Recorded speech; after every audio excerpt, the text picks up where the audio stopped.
بسم اللہ الرحمن الرحیم۔ السلام علیکم۔ آج میں ایک نیا ناول بڑی آزمائش شروع کرنے جا رہی ہوں۔ یقیناً آپ کو پسند آئے گا۔ اس کے 5 سے 6 پارٹس ہوں گے، تو میرے ساتھ رہیے گا۔ چلیں شروع کرتے ہیں۔ خلاف معمول خالہ کا کمرہ خالی تھا۔ نہ جانے کدھر چلی گئی تھیں۔ دوپہر کو تو وہ اپنے کمرے میں ہی رہتی تھیں۔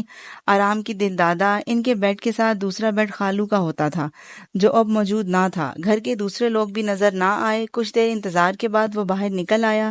لاؤنج میں آہٹ سن کر جھانک کر دیکھا، خالہ وہیں تھی۔ آگے بڑھ کر دیکھا، وہ کونے میں کھڑی تھیں۔ خالو کی تصویر دیوار پر آویزاں تھی۔ خالہ اپنے دوپٹے کے آنچل سے تصویر کا شیشہ صاف کر رہی تھی۔ کنکھار کر آگے بڑھا۔ خالہ نے مڑ کر دیکھا۔ السلام علیکم خالہ، کیسی ہیں آپ؟ اپنے کمرے سے کیوں نکل آئیں؟ یہ تو آپ کے آرام کا وقت ہے۔ خالہ نے سرد آہ بھر کر کہا، جیتے رہو بیٹا، آرام اب قبر میں ہی ملے گا۔ ارے! خالہ کے لہجے میں مایوسی، آواز میں نکاہت۔ ارے یہ کون سا انداز تھا؟ 2 سال پہلے کی دبنگ منہ زور خالہ کہاں گئی؟ 2 سال پہلے تک ان کے اشارے پر سب گھر والے سر جھکاتے تھے۔ ان کی زبان سے نکلا ہر لفظ حکم کا درجہ رکھتا تھا۔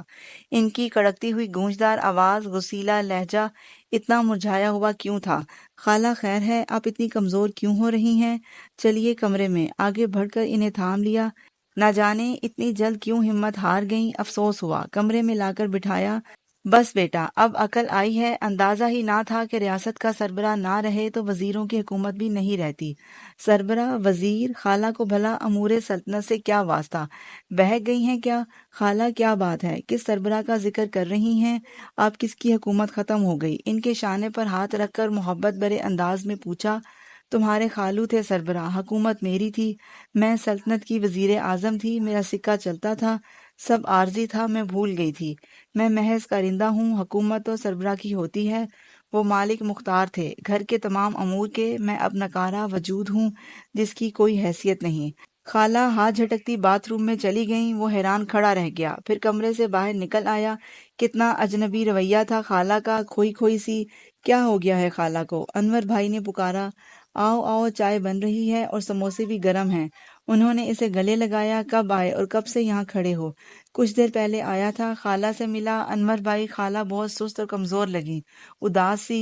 بس یار، افسردگی سے بولے۔ امی پر ابو کی فوتگی کا بہت اثر ہے، خاموش ہو کر رہ گئی ہیں۔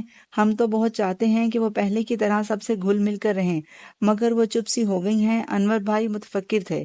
بھائی عمر کا تقاضا ہے، اب وہ بوڑھی ہو گئی ہیں، کیا لون میں کٹکھڑے لگائیں؟ اللہ اللہ کرنے کے دن ہیں اب۔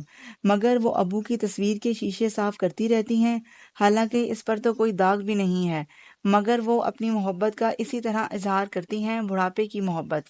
یار ان کے سامنے بڑھاپے کا ذکر نہ کیا کرو۔ اچھا وہ تن سے ہنسا تو کیا جوانی یاد دلایا کروں؟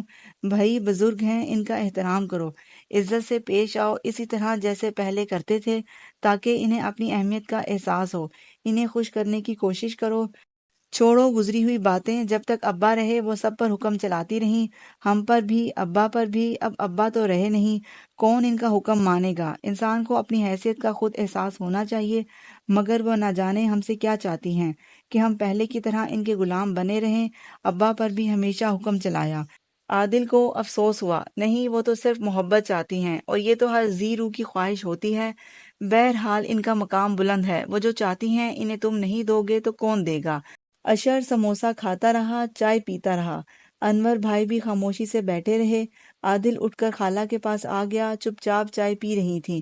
پہلے وہ اتنی دیر خاموش کب رہتی تھیں؟ بولتی رہتی تھیں یا کسی پر خفا ہوتی رہتی تھیں، مگر اب وہ وقت گزر چکا تھا۔ عادل ان سے باتیں کرنے لگا، امی کی، ابا کی، بھائی بہن کی، اپنی تنہائی کی۔ خالہ نے سرد آہ بھر کر کہا، اب میں تم سے یہ تو نہیں کہہ سکتی کہ تم یہیں آ جاؤ میرے پاس، میرے ساتھ رہو، وہاں اکیلے پڑے ہو۔ عادل نے لگاوٹ سے کہا، کیوں خالہ، کیوں نہیں کہہ سکتی؟ آپ حکم کریں۔ لیکن خالہ، دراصل میں اسے مناسب نہیں سمجھتا۔ ٹھیک ہے، آپ میری خیر خواہ ہیں، آپ کے ساتھ رہ کر مجھے خوشی ہوتی، لیکن میں نے جو مکان لیا ہے وہ آفس کے نزدیک ہے، یہاں سے آفس دور پڑے گا، یہاں سے سواری ملنا بھی مشکل ہے، اس لیے وہیں ٹھیک ہوں۔ خالہ نے سر ہلایا، سچ کہا، خیر آتے رہا کرو، اتنے عرصے بعد تو اتفاق سے یہاں آ گئے ہو، نوکری کی وجہ سے چھٹی کے دن میرے پاس آ جایا کرو۔ اشر تو دوستوں کے ساتھ چھٹی گزارتا ہے، انور کے بیوی بچے کہیں چلے جاتے ہیں، میں گھر میں اکیلی بلایا کرتی ہوں کہ کیا کروں؟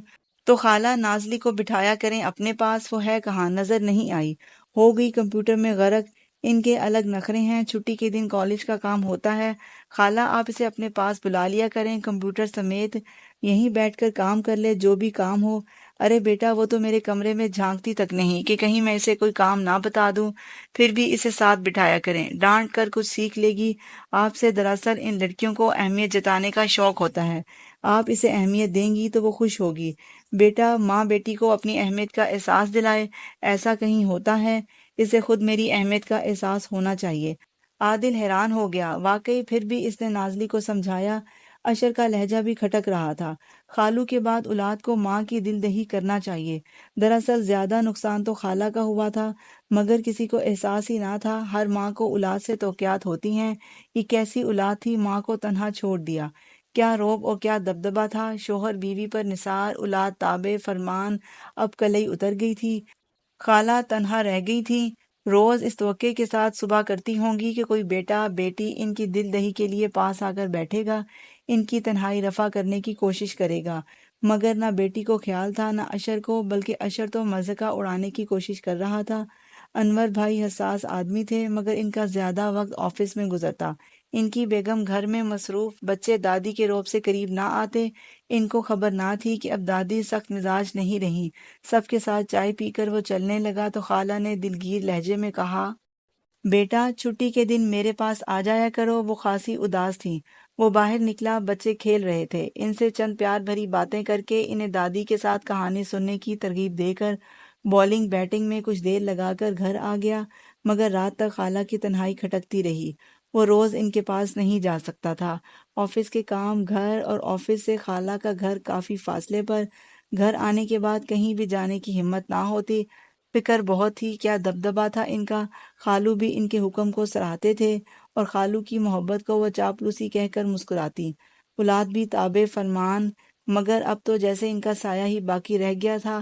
کیا زمانہ تھا، بدلتا ہے رنگ آسماں کیسے کیسے۔ پنڈی سے امی کی کال آئی تو عادل نے خالہ کا حال بتایا تو بولیں، بس بیٹا دنیا اسی کا نام ہے، اب شوہر نہیں رہا جس کی وجہ سے راج کر رہی تھی، ابھی صدمے میں ہیں، کچھ دن گزریں گے، صبر آ جائے گا۔ ہاں واقعی صبر بھی آتے آتے آئے گا۔ عادل نے ایک لڑکا ملازم رکھ لیا تھا، گھر کے سب کام کر لیتا تھا، شریف ایماندار لڑکا تھا، شام کی کلاس میں پڑھنے جاتا تھا، رات کو آ کر بقیہ کام کر لیتا۔ عادل بھی اس کی پڑھائی میں مدد کر دیتا تھا، وہ ممنون ہوتا۔ عادل نے تنہائی سے عاجز آ کر ٹی وی لے لیا، اب شامیں بور نہیں رہیں۔ جاب بہت اچھی تھی، مکان بھی آفس کی طرف سے ملا تھا، 2 کمروں کا گھر تھا۔ آفس کا ایک اور ساتھی بھی عادل کے ساتھ رہائش پذیر تھا۔ اس لڑکے کی نائٹ ڈیوٹی ہوتی تھی، وہ صبح آ کر ناشتہ کر کے سو جاتا تو سپہر سے پہلے نہیں جاگتا تھا۔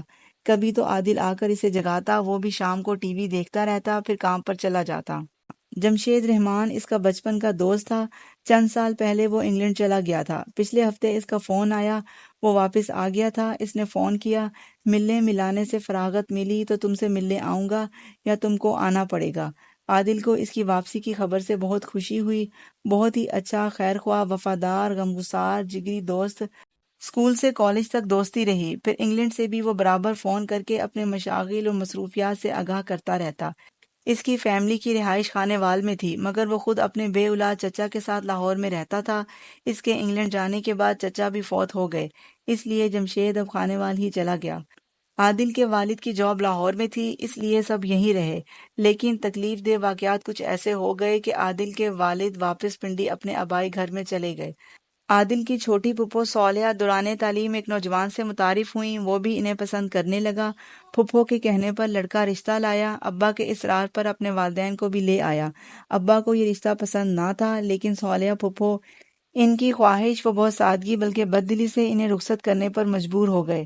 دوسری جانب بھی ایسا ہی اکھڑا ہوا رویہ تھا، نکاح کے لیے چند مرد آئے اور صالحہ پھپھو ان کے ساتھ رخصت ہو گئیں۔